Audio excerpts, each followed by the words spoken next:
putri sing bagus-bagus lan ayu-ayu. Dina iki putra-putri sinau bab Pandhawa. Sapa kuwi Pandhawa? Ayo sinau bebarengan. Pandhawa iku cacahe ana 5. Mula terus kaperah diarani Pandhawa 5. Pandhawa iku putrane Prabu Pandhu Dewanata, yaiku ratu ing Ngastina. Pandhawa iku minangka pralambang kabecikan. Satriya sing kalebu Pandhawa yaiku Puntadewa, Werkudara, Arjuna, Nakula lan Sadewa. Puntadewa, Werkudara lan Arjuna iku minangka putra Prabu Pandhu Dewanata lan Dewi Kunti. Dene Nakula lan Sadewa iku putrane Prabu Pandhu Dewanata lan Dewi Madrim. Lumantar cerita wayang Pandhawa iki kaajab bisa dadi tulodo kanggo siswa kaya ngapa watak kang becik, uga bisa njupuk pitutur luhure kanggo urip. Ing babagan iki bakal dijlentrehake paraga saka Pandhawa. Mula ayo padha nyimak kanthi permati. Nomor 1, Puntadewa. Jeneng liyan Puntadewa yaiku Raden Yudhistira. Kraton papan panggonane Raden Yudhistira yaiku Amarta.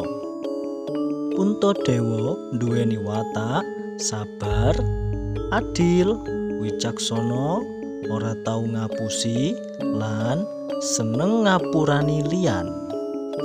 Nomor 2, Werkudara. Jeneng liyan Werkudara yaiku Raden Bima. Werkudara iku satriya ing kraton Jodipati.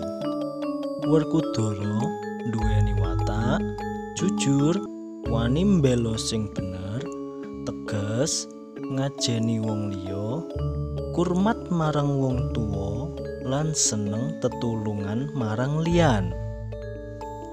Nomor 3, Arjuna. Raden Arjuna iku ratu ing kraton Madukara.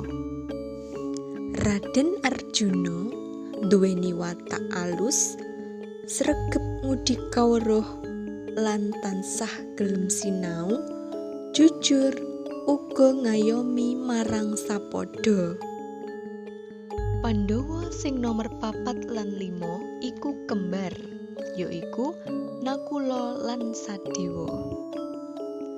Nakula lan Sadewa duweni watak jujur, ora sombong, sregep anggone ngudi kawruh lan ngajeni marang wong liya.